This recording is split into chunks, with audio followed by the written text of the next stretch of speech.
ದ್ವಿತೀಯ PUCಯ ವಾಣಿಜ್ಯ ವಿಭಾಗದಲ್ಲಿ ರಾಜ್ಯಕ್ಕೆ ಪ್ರಥಮ ಬಂದಂತಹ ದೀಪಶ್ರೀ ಇವಾಗ TV9 ಜೊತೆ ಮಾತಾಡ್ಲಿಕ್ಕಿದ್ದಾರೆ.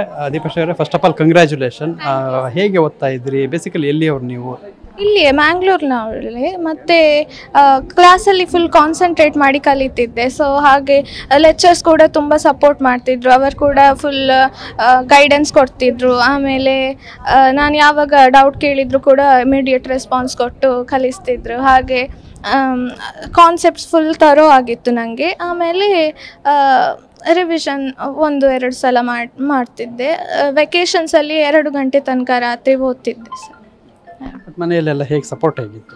ಮನೆಯಲ್ಲಿ ಅಪ್ಪ ಅಮ್ಮ ಅಂತೂ ಫುಲ್ ಸಪೋರ್ಟ್ ಕೊಟ್ಟಿದ್ದಾರೆ. ಅಂದರೆ ಅವರು ತುಂಬ ಸ್ಯಾಕ್ರಿಫೈಸಸ್ ಕೂಡ ಮಾಡಿದ್ದಾರೆ. ಆಮೇಲೆ ಏನೆಲ್ಲ ಫೆಸಿಲಿಟೀಸ್ ಬೇಕಾಗ್ತದೆ ಅದನ್ನೆಲ್ಲ ಫುಲ್ ಪ್ರೊವೈಡ್ ಕೊಟ್ಟು ಅಟ್ಮಾಸ್ಫಿಯರ್ ಎಲ್ಲ ಓದಲಿಕ್ಕೆ ಬೇಕಂತ ಹಾಗೆ ತುಂಬ ಸಪೋರ್ಟ್ ಕೊಟ್ಟಿದ್ದಾರೆ ಸರ್.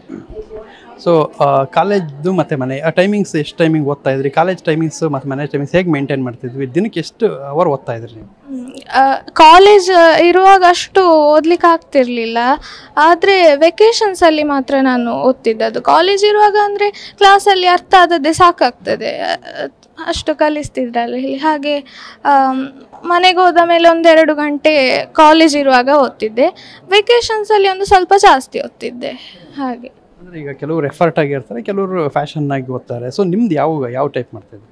ಅಂದರೆ ಜಾಸ್ತಿ ಹಾರ್ಡ್ ವರ್ಕ್ ಮಾಡಲಿಲ್ಲ ನಾನು. ಅಂದರೆ ತುಂಬ ಇಲ್ಲಿ ಲೆಕ್ಚರರ್ ಸಪೋರ್ಟಿಂದಾಗಿ ಅಷ್ಟು ನಾನು ಮಾಡಬೇಕಾಗ್ತಿರ್ಲಿಲ್ಲ. ಅಂದರೆ ಅವರೇ ಫುಲ್ ಅರ್ಥ ಮಾಡಿಸ್ತಿದ್ರು. ಆಮೇಲೆ ನಾನು ಕೂಡ ಅದನ್ನು ಜಸ್ಟ್ ಬೈ ಹಾರ್ಟ್ ಮಾಡ್ತಿರ್ಲಿಲ್ಲ, ಫುಲ್ ಅರ್ಥ ಮಾಡ್ಕೊಳ್ತಿದ್ದೆ. ಆಗ ಈಸಿ ಆಗ್ತದೆ ಅಲ್ಲ ಸರ್. ಔಟ್ ಆಫ್ 1 ಮಾರ್ಕ್ಸ್ ಕಡಿಮೆ ಆಯಿತು, ಅದು ಹೇಗೆ ಮಿಸ್ ಆಯಿತು? ಗೊತ್ತಿಲ್ಲ. ಇಂಗ್ಲೀಷಲ್ಲಿ 99 ಬಂದಿದೆ. ಮತ್ತು ಲ್ಯಾಂಗ್ವೇಜಲ್ಲಿ ಅಷ್ಟು ಫುಲ್ ಕೊಡೋದು ಕಮ್ಮಿ ಅಲ್ಲ, ಹಾಗೆ ಗೊತ್ತಿಲ್ಲ. ಏನು ಫ್ಯೂಚರ್ ಪ್ಲಾನ್ಸ್ ಏನು? CA ಮಾಡಬೇಕಂತ ಸರ್.